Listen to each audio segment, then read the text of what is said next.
Hello viewers, আমি doctor Mrityunjay প্রামাণিক আবারও একটি ইতিহাস স্কুল সার্ভিস কমিশনের প্রস্তুতি ক্লাস নিয়ে চলে আসলাম। আমরা আজকের মূলত ক্লাস 9-10 বই থেকে খুঁটিয়ে খুঁটিয়ে যে প্রশ্নগুলো মূলত হয়ে থাকে তার দ্বিতীয় ক্লাস নিয়ে চলে আসলাম। আর আমার ক্লাস সিরিজ 3 নম্বর ক্লাস সিরিজের ক্লাস শুরু হচ্ছে। আমাদের প্রথম প্রশ্ন আছে, শাহজাহান তার কোন স্থাপত্য কীর্তির জন্য প্রিন্স অফ বিল্ডার্স নামে পরিচিত ছিলেন? লালকেল্লা, তাজমহল, জামা মসজিদ বা উপরের সবগুলি? আমাদের সঠিক উত্তরটা জেনে নেব, তাজমহল। পরের প্রশ্ন, জাহাঙ্গীরের দরবারে কোন ইংরেজ রাষ্ট্রদূত 1615 খ্রিস্টাব্দে বাণিজ্য চুক্তি সম্পাদনের জন্য আসেন?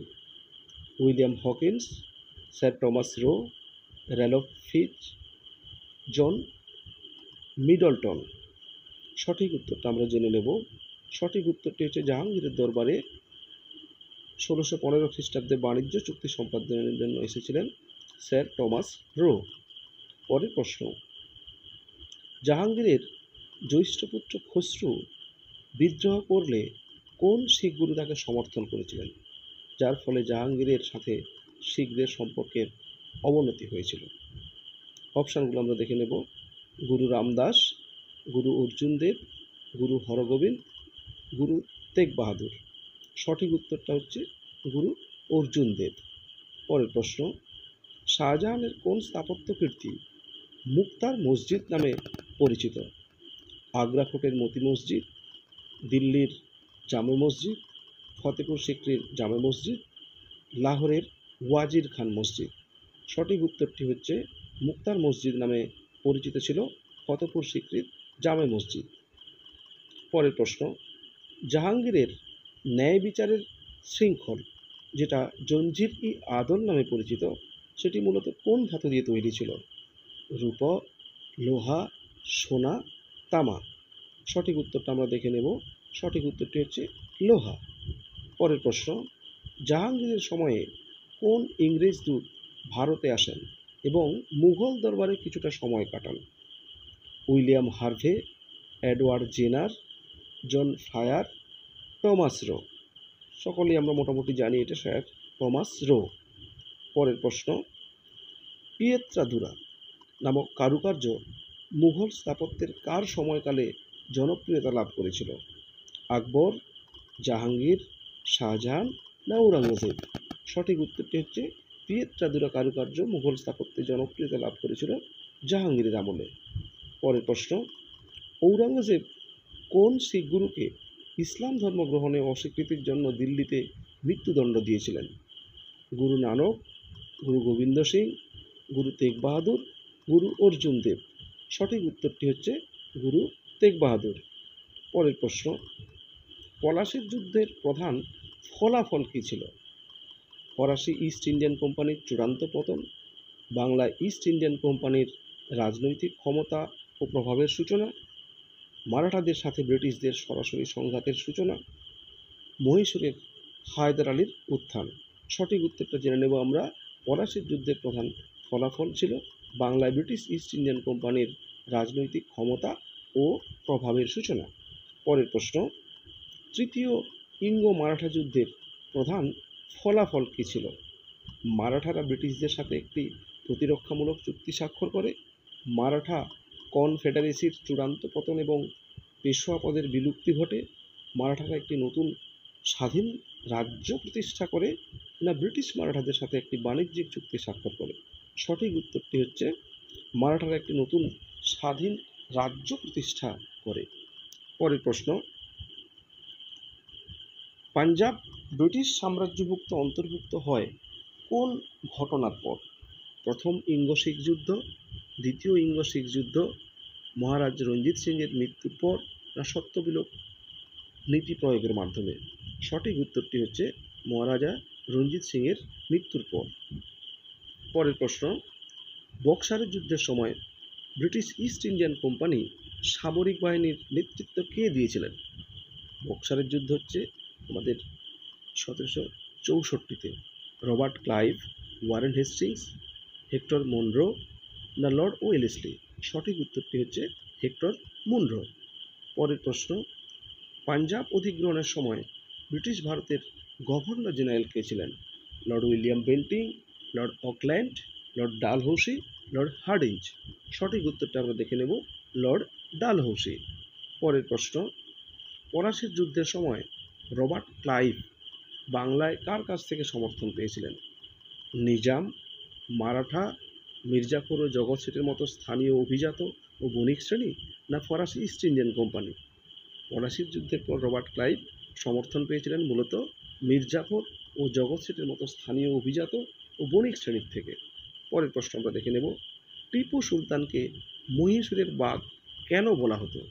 তিনি বাঘ শিকার করতে খুব ভালোবাসতেন, তার সেনাবাহিনীর প্রতীক ছিল বাঘ, তার সাহস, আক্রমণাত্মক নীতি এবং ব্রিটিশদের বিরুদ্ধে তীব্র প্রতিরোধের জন্য, না তার রাজ্য বাঘের সংখ্যায় পূর্ণ ছিল বলে? সঠিক উত্তরটি হচ্ছে তার সাহস, আক্রমণাত্মক নীতি এবং ব্রিটিশদের বিরুদ্ধে তীব্র প্রতিরোধের জন্য। পরের প্রশ্ন আমরা দেখে নেব, পলাশির যুদ্ধের একটি প্রধান কারণ ছিল সিরাজদৌল্লার দ্বারা ব্রিটিশদের কোন কাজ বন্ধ করে দেওয়া হয়? বাংলায় বিনা শুল্কে বাণিজ্য করার অধিকার, কলকাতা শহরে দুর্গ নির্মাণ, ফরাসিদের সাথে বাণিজ্যিক সম্পর্ক স্থাপন, না ভারতীয় সৈন্যদের নিয়োগ? সঠিক উত্তরটি হচ্ছে কলকাতা শহরে দুর্গ নির্মাণ। পরের প্রশ্ন আমরা দেখে নেব, মারাঠা সাম্রাজ্যের পতনের প্রধান কারণগুলির মধ্যে কোনটি ছিল? মুঘল সাম্রাজ্যের সাথে ক্রমাগত যুদ্ধ, ব্রিটিশদের সাথে সুসম্পর্ক স্থাপন, মারাঠাদের নিজেদের মধ্যে অন্তর্দ্বন্দ্ব এবং কেন্দ্রীভূত শাসনের অভাব, না ইউরোপীয় বণিকদের সাথে বাণিজ্যের প্রত্যাখ্যান? সঠিক উত্তরটি হচ্ছে মারাঠা সাম্রাজ্যের প্রধান কারণ ছিল তাদের নিজেদের মধ্যে অন্তর্দ্বন্দ্ব এবং কেন্দ্রীভূত শাসনের অভাব। পরের প্রশ্ন দেখে নেব আমরা, পলাশির যুদ্ধের পর মির্জাফর ব্রিটিশদের কী কী সুবিধা প্রদান করেন? সামরিক প্রশিক্ষণের সুযোগ ও প্রযুক্তিগত সহায়তা, বিপুল পরিমাণ অর্থ উপঢৌকন ও বিনা শুল্কে বাণিজ্য করার অধিকার, কলকাতা বন্দরে দুর্গ নির্মাণের অনুমতি এবং ফরাসিদের বিতাড়িত করার অধিকার, না মুঘল সম্রাটের কাছ থেকে দেওয়ানি লাভের অধিকার? সঠিক উত্তরটি হচ্ছে বিপুল পরিমাণ অর্থ উপঢৌকন এবং বিনা শুল্কে বাণিজ্য করার অধিকার। পরের প্রশ্ন আমরা দেখে নেব, ব্রিটিশ ইস্ট ইন্ডিয়ান কোম্পানি দ্বারা বাংলার দেওয়ানি লাভের পর অর্থনৈতিক ক্ষেত্রে এর সবচেয়ে বড় প্রভাব কী ছিল? বাংলায় শিল্প বাণিজ্যের উন্নতি, ব্রিটিশ বণিকদের জন্য শুল্ক হ্রাস, বাংলায় সম্পদ ব্রিটেনের দিকে প্রবাহিত হওয়া এবং অর্থনৈতিক শোষণ বৃদ্ধি, না স্থানীয় কৃষকদের আয় বৃদ্ধি? সঠিক উত্তরটি হচ্ছে বাংলায় ইস্ট ইন্ডিয়ান কোম্পানি দেওয়ানি লাভের পর বাংলার সম্পদ ব্রিটেনের দিকে প্রবাহিত হয় এবং অর্থনৈতিক শোষণ বৃদ্ধি হয়, যাকে আমরা ড্রেন অফ ওয়েলথ বা সম্পদের বহির্গমন বলে জানি। পরের প্রশ্ন, শিবাজি গেরিলা কৌশল মূলত কী নামে পরিচিত ছিল? গিনিমি কাওয়া, না রুমি, তুগলমা, না সিনিয়া রুমি? সঠিক উত্তরটি হচ্ছে শিবাজির গেরিলা কৌশল সাধারণত গিনিমা কাওয়া নামে পরিচিত ছিল। পরের প্রশ্ন, প্রথম ইঙ্গ মহীশূর যুদ্ধে ব্রিটিশ ইস্ট ইন্ডিয়ান কোম্পানির প্রধান প্রতিপক্ষ কে ছিলেন? টিপু সুলতান, হায়দার আলী, নিজাম অফ হায়দ্রাবাদ, না মারাঠা কনফেডারেসি? সঠিক উত্তরটি এটি হবে হায়দার আলী। পরের প্রশ্ন, কোন মারাঠা সর্দার গোয়ালিয়রের শাসক ছিলেন? হোলকার, ভোসলে, সিন্ধিয়া, না গায়কওয়াড়? সঠিক উত্তরটা আমরা দেখে নেব, সিন্ধিয়া। পরের প্রশ্ন, বাংলায় কোম্পানির দ্বৈত শাসন ব্যবস্থার সময়কালে রাজস্ব আদায়ের দায়িত্বে কারা ছিলেন? কেবল নবাবের কর্মচারী, কেবল কোম্পানির কর্মচারী, নবাবের কর্মচারী এবং কোম্পানির নিযুক্ত দেওয়ান উভয়ই, না গ্রাম পঞ্চায়েত? সঠিক উত্তরটা আমরা দেখে নেব, নবাবের কর্মচারী এবং কোম্পানির নিযুক্ত দেওয়ান উভয়ই। পরের প্রশ্ন আমরা দেখে নেব, পলাশির যুদ্ধের পর নবাব সিরাজদৌল্লাকে কোথায় হত্যা করা হয়েছিল? কলকাতা, মুর্শিদাবাদ, ঢাকা, না দিল্লি? সঠিক উত্তরটি হচ্ছে মুর্শিদাবাদ। পরের প্রশ্ন, পাঞ্জাবের শিখ সাম্রাজ্যের শেষ শাসক কে ছিলেন? রঞ্জিত সিং, খড়ক সিং, দলীপ সিং, না নওয়াল সিং? সঠিক উত্তরটি হচ্ছে দলীপ সিং। পরের প্রশ্ন আমরা দেখব, বাংলায় দ্বৈত শাসন ব্যবস্থার অবসানের পর ব্রিটিশ ইস্ট ইন্ডিয়ান কোম্পানি সরাসরি শাসন শুরু করেন কে? Lord Clive, Cornwallis, Warren Hastings না লর্ড ওয়েলেসলি? সঠিক উত্তরটি হচ্ছে ওয়ারেন হেস্টিংস। পরের প্রশ্ন, তৃতীয় ইঙ্গ মহীশূর যুদ্ধের পর টিপু সুলতান রাজ্যের কত অংশ ব্রিটিশ এবং তাদের মিত্রদের হাতে চলে গিয়েছিল? 1/4, 1/3, অর্ধেক না 1/4? সঠিক উত্তরটি হচ্ছে প্রায় অর্ধেক রাজস্ব চলে গিয়েছিল। পরের প্রশ্ন, বক্সারের যুদ্ধ কোন দুটি এলাকার কাছে সংগঠিত হয়েছিল, অর্থাৎ কোথায় হয়েছিল? কলকাতা ও চুঁচুড়ার কাছে, পাটনা ও কাশী, বক্সার বিহার এবং তার পার্শ্ববর্তী অঞ্চল, না মুর্শিদাবাদ ও ঢাকায়? সঠিক উত্তরটি হচ্ছে বক্সার, বিহার এবং তার পার্শ্ববর্তী অঞ্চলে। পরের প্রশ্ন, অধীনতামূলক মিত্রতা নীতির অধীনে ব্রিটিশরা ভারতীয় রাজ্যগুলিকে কিসের বিনিময়ে সুরক্ষা দিত? বাণিজ্যের একচেটিয়া অধিকার, রাজ্যের স্বাধীনতা, ব্রিটিশ সৈন্যদলের ব্যয়ভার বহন এবং ব্রিটিশ রেসিডেন্টের উপস্থিতি, না ব্রিটিশ সাংস্কৃতিক গ্রহণ? সঠিক উত্তরটি হচ্ছে ব্রিটিশ সৈন্যদলের ব্যয়ভার বহন এবং ব্রিটিশ রেসিডেন্টের উপস্থিতি। পরের প্রশ্ন আমরা দেখব, বক্সারের যুদ্ধ কোন নদীর কাছে সংগঠিত হয়? যমুনা, ভাগীরথী, গঙ্গা না ব্রহ্মপুত্র? সঠিক উত্তরটি হচ্ছে গঙ্গা, অর্থাৎ বক্সারের যুদ্ধ গঙ্গা নদীর কাছেই সংগঠিত হয়েছিল। পরের প্রশ্ন, সত্য বিলোপ নীতি, যেটা মূলত লর্ড ডালহৌসি প্রবর্তন করেছিলেন, তার অধীনে ব্রিটিশরা কোন রাজ্যকে ধর্মীয় কারণে সংযুক্ত করেছিল? সাতরা, ঝাঁসি, পাঞ্জাব না উপরের সবগুলো? সঠিক উত্তরটি হচ্ছে ধর্মীয় কারণে সবকটিই কিন্তু গ্রহণ করে নিয়েছিল। পরের প্রশ্ন, ভারতে ওয়াহাবি আন্দোলনের প্রধান কেন্দ্র কোথায় ছিল? পাটনা, কলকাতা, ঢাকা না লখনৌ? সঠিক উত্তরটি হচ্ছে পাটনা। পরের প্রশ্ন আমরা দেখে নেব, ভারতের জাতীয়তাবাদের অগ্রদূত কাকে বলা হয়? দাদাভাই নৌরুজি, সুরেন্দ্রনাথ বন্দ্যোপাধ্যায়, রাজা রামমোহন রায় না বাল গঙ্গাধর তিলক? সঠিক উত্তরটি হচ্ছে এখানে রাজা রামমোহন রায়। পরের প্রশ্ন, ঈশ্বরচন্দ্র বিদ্যাসাগর কোন শিক্ষা প্রতিষ্ঠার সঙ্গে যুক্ত ছিলেন? কলকাতা বিশ্ববিদ্যালয়, ফোর্ট উইলিয়াম কলেজ, সংস্কৃত কলেজ বা প্রেসিডেন্সি কলেজ? সঠিক উত্তরটি হচ্ছে অবশ্যই সংস্কৃত কলেজ। পরের প্রশ্ন, প্রাক কংগ্রেস সংগঠনগুলির প্রধান উদ্দেশ্য কী ছিল? শুধুমাত্র ধর্মীয় সংস্কার, সশস্ত্র বিদ্রোহ, রাজনৈতিক অধিকার আদায় ও জনমত গঠন, না ব্রিটিশ সরকারের সমর্থন? সঠিক উত্তরটি এখানে প্রাক কংগ্রেস সংগঠনগুলির প্রধান উদ্দেশ্য ছিল রাজনৈতিক অধিকার আদায় ও জনমত গঠন। পরের প্রশ্ন আমরা দেখব, ইস্ট ইন্ডিয়া অ্যাসোসিয়েশন কে প্রতিষ্ঠা করেছিলেন? গোপালকৃষ্ণ গোখলে, ফিরোজ শাহ মেহতা, দাদাভাই নৌরুজি না সুরেন্দ্রনাথ বন্দ্যোপাধ্যায়? সঠিক উত্তরটি হচ্ছে ইস্ট ইন্ডিয়ান অ্যাসোসিয়েশন প্রতিষ্ঠা করেছিলেন দাদাভাই নৌরুজি। পরের প্রশ্ন আমরা দেখব, কলকাতা মাদ্রাসা কে প্রতিষ্ঠা করেছিলেন? Warren Hastings, Lord Cornwallis, Lord Wellesley, Lord William Bentinck? সঠিক উত্তরটি হচ্ছে কলকাতা মাদ্রাসা প্রতিষ্ঠা করেছিলেন ওয়ারেন হেস্টিংস। পরের প্রশ্ন, ফরাজি আন্দোলন কোন শতকে শুরু হয়েছিল? সপ্তদশ শতকে, অষ্টাদশ শতকে, 19 শতকে না 20 শতকে? ফরাজি আন্দোলন শুরু হয়েছিল 19 শতকে। পরের প্রশ্ন, ওয়াহাবি আন্দোলনের মূল অনুপ্রেরণা কোথা থেকে এসেছে? তুরস্ক, পারস্য, আরব উপদ্বীপ না আফগানিস্তান? সঠিক উত্তরটি হচ্ছে এখানে আরব উপদ্বীপ। পরের প্রশ্ন, সিপাহী বিদ্রোহ শব্দটি কে ব্যবহার করেছিলেন বা কারা ব্যবহার করেছিলেন? এখানে ইংরেজ ঐতিহাসিকগণ, না ভারতীয় জাতীয়তাবাদীগণ, না ভিডি সাভারকর না মহাত্মা গান্ধী? সঠিক উত্তরটি হবে অবশ্যই ইংরেজ ঐতিহাসিকগণ। পরের প্রশ্ন আমরা দেখে নেব, ল্যান্ড হোল্ডার সোসাইটি কত সালে প্রতিষ্ঠিত হয়েছিল? 1829, 1838, 1851 না 1866? ল্যান্ড হোল্ডার সোসাইটি প্রতিষ্ঠা হয়েছিল 1838 সালে। পরের প্রশ্ন আমরা দেখে নেব, প্রাথমিক কংগ্রেস নেতারা কোন দেশের সাংবিধানিক মডেল দ্বারা প্রভাবিত হয়েছিলেন? মার্কিন যুক্তরাষ্ট্র, ফ্রান্স, ব্রিটেন না জার্মানি? সঠিক উত্তরটি হচ্ছে ব্রিটেন বা ইংল্যান্ড। পরের প্রশ্নে আসছি আমরা, সাঁওতাল বিদ্রোহকে দমনের পর ব্রিটিশ সরকার কোন পদক্ষেপ নিয়েছিলেন? সাঁওতালদের আরও জমি প্রদান করেছিলেন, না সাঁওতালদের জন্য নতুন একটি জেলা বা সাঁওতাল পরগনা গঠন করে, না সাঁওতালদের ওপর নতুন কর আরোপ করেছিলেন, না সাঁওতালদের গ্রাম থেকে উচ্ছেদ করেছিলেন? সঠিক উত্তরটি এখানে হবে সাঁওতালদের জন্য নতুন একটি জেলা, যেটা সাঁওতাল পরগনা নামে পরিচিত ছিল, সেটা গঠন করার পর কিন্তু সাঁওতাল বিদ্রোহ বন্ধ হয়েছিল। পরের প্রশ্ন, 1857 সালের বিদ্রোহের সময় ইংল্যান্ডের প্রধানমন্ত্রী বা বিলেতের প্রধানমন্ত্রী কে ছিলেন? উইনস্টন চার্চিল, বেঞ্জামিন ডিসরেইলি, লর্ড পামারস্টোন, না উইলিয়াম পিট?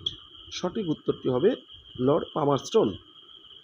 পরের প্রশ্ন, রাজা রামমোহন রায় তার কোন পত্রিকার মাধ্যমে সতীদাহ প্রথার বিরুদ্ধে জনমত গড়ে তুলেছিলেন? সমাচার দর্পণ, সংবাদ কৌমুদী, মিরাত উল আকবর, না আফতাব, না তত্ত্ববোধিনী পত্রিকা? সঠিক উত্তর সংবাদ কৌমুদী। পরের প্রশ্ন, ভারত মাতা চিত্র কে অঙ্কন করেছিলেন? অবনীন্দ্রনাথ ঠাকুর, রবীন্দ্রনাথ ঠাকুর, নন্দদুলাল বসু, না যামিনী রায়? সঠিক উত্তরটি হবে অবশ্যই অবনীন্দ্রনাথ ঠাকুর। পরের প্রশ্ন, দাদাভাই নৌরুজিকে কি নামে অভিহিত করা হয়? ভারতের লৌহ মানব, ভারতের গ্র্যান্ড ওল্ড ম্যান, ভারতের নেপোলিয়ান, ভারতের গ্র্যান্ড স্টোন? সঠিক উত্তরটি হবে ভারতের গ্র্যান্ড ওল্ড ম্যান। পরের প্রশ্ন, কোন পত্রিকাটি ভারতীয়দের মধ্যে জাতীয়তাবাদের অনুভূতি জাগিয়ে তুলেছিল? হিন্দু প্যাট্রিয়ট, অমৃতবাজার পত্রিকা, সঞ্জীবনী পত্রিকা, না উপরের সবগুলি? সঠিক উত্তরটি হচ্ছে ভারতীয়ের জাতীয়তাবাদের অনুভূতি জাগিয়ে তুলেছিল উপরের সবগুলি, অর্থাৎ হিন্দু প্যাট্রিয়ট, অমৃতবাজার পত্রিকা, সঞ্জীবনী, প্রত্যেকটি পেপারই কিন্তু গুরুত্বপূর্ণ ভূমিকা নিয়েছিল। পরের প্রশ্ন, ইলবার্ট বিল বিতর্ক কত সালে হয়েছিল? 1878, 1882, 1883-84, না 1885? সঠিক উত্তরটি হচ্ছে 1883-84। পরের প্রশ্ন, প্রাথমিক কংগ্রেসের নেতাদের মধ্যে কে ম্যানচেস্টার লিবারালিজম এর অনুসারী ছিলেন? বাল গঙ্গাধর তিলক, লালা লাজপত রায়, গোপাল কৃষ্ণ গোখলে, না বিপিন চন্দ্র পাল? সঠিক উত্তরটি হবে গোপাল কৃষ্ণ গোখলে। পরের প্রশ্ন, 1857 সালের বিদ্রোহকে সভ্যতা ও বর্বরতার সংগ্রাম কে বলেছেন? T R Holmes, J R Seeley, Lord Canning, John Lawrence?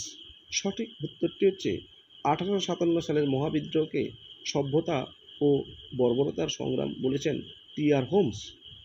পরের প্রশ্ন, 1857 সালের বিদ্রোহের সময় বেরেলিতে কে নেতৃত্ব দিয়েছিলেন? মৌলভী আহমদুল্লাহ শাহ, খান বাহাদুর খান, রানী লক্ষ্মীবাই, না নানা সাহেব? সঠিক উত্তরটি হচ্ছে খান বাহাদুর খান। পরের প্রশ্ন, রামমোহন রায় কোন বিদেশি ভাষা জানতেন না? বেশিরভাগ ভাষা কিন্তু তিনি জানতেন, কিন্তু এইখানে যেগুলো আছে কোনটা জানতেন না? ইংরেজি, আরবি, ল্যাটিন, না গ্রিক? সঠিক উত্তরটি হচ্ছে এখানে ল্যাটিন। পরের প্রশ্ন, বিদ্যাসাগরকে বাংলার জননী কে বলেছিলেন? রবীন্দ্রনাথ ঠাকুর, সিস্টার নিবেদিতা, স্বামী বিবেকানন্দ, না মহাত্মা গান্ধী? সঠিক উত্তরটি হচ্ছে সিস্টার নিবেদিতা। পরের প্রশ্ন, ভার্নাকুলার প্রেস অ্যাক্ট কত সালে প্রত্যাহার করা হয়েছিল? 1879, 1880, 1882, 1884? সঠিক উত্তরটি হচ্ছে 1882। পরের প্রশ্ন, কোন আইন দ্বারা ভারতীয়দের সিভিল সার্ভিসে প্রবেশাধিকার দেওয়া হয়েছিল? Charter act 1813, charter act 1833, charter act 1853, Indian civil services act 1861? সঠিক উত্তরটি হচ্ছে 1853। পরের প্রশ্ন, কোন পত্রিকায় প্রথম ঈশ্বরচন্দ্র বিদ্যাসাগর নামটি প্রকাশিত হয়? সমাচার দর্পণ, সংবাদ প্রভাকর, তত্ত্ববোধিনী পত্রিকা, না সোমপ্রকাশ? সঠিক উত্তরটি হবে সংবাদ প্রভাকর। পরের প্রশ্ন, লর্ড কার্জন কংগ্রেসকে কী হিসেবে বর্ণনা করেছিলেন? একটি বিপজ্জনক বিপ্লবী সংস্থা, ভারতের আশার আলো, একটি ডাইং ইনস্টিটিউশন, না একটি গঠনমূলক শক্তি? সঠিক উত্তরটি হচ্ছে একটি ডাইং ইনস্টিটিউশন। পরের প্রশ্ন, প্রাথমিক কংগ্রেসের কোন নেতা অভারতীয়করণ বা ডি ইন্ডাস্ট্রিয়ালাইজেশন নীতির বিরোধিতা করেছিলেন? দাদাভাই নৌরুজি, গোপালকৃষ্ণ গোখলে, সুরেন্দ্রনাথ ব্যানার্জি, উপরের সব নেতা? সঠিক উত্তরটি হবে এখানে উপরের সমস্ত নেতাই। শেষ প্রশ্ন আজকের, কোন ব্রিটিশ কোন ব্রিটিশ আইন দ্বারা ভারতের ডক্ট্রিন অফ ল্যাপস প্রবর্তন করা হয়েছিল? চার্টার অ্যাক্ট অর্থাৎ সত্য বিলোপ নীতি, charter act 1813, charter act 1833, charter act 1853 না লর্ড ডালহৌসির প্রাদেশিক নীতি দ্বারা? সঠিক উত্তরটি হবে এখানে লর্ড ডালহৌসির প্রশাসনিক নীতি দ্বারা ডক্ট্রিন অফ ল্যাপস বা সত্য বিলোপ নীতি প্রবর্তন করা হয়েছিল। ধন্যবাদ সবাইকে ক্লাসটা শোনার জন্য। সবাইকে, সমস্ত ছাত্রছাত্রীকে বলে রাখি, যদি কোনো প্রশ্ন নিয়ে ডাউট থাকে, কোনো প্রশ্নের উত্তর নিয়ে অবশ্যই তারা কিন্তু কমেন্ট সেকশানে কমেন্ট করবে। আমি তাদের সঙ্গে কথা বলে নেব, কমেন্টেই কথা বলে নেব। ধন্যবাদ সবাইকে।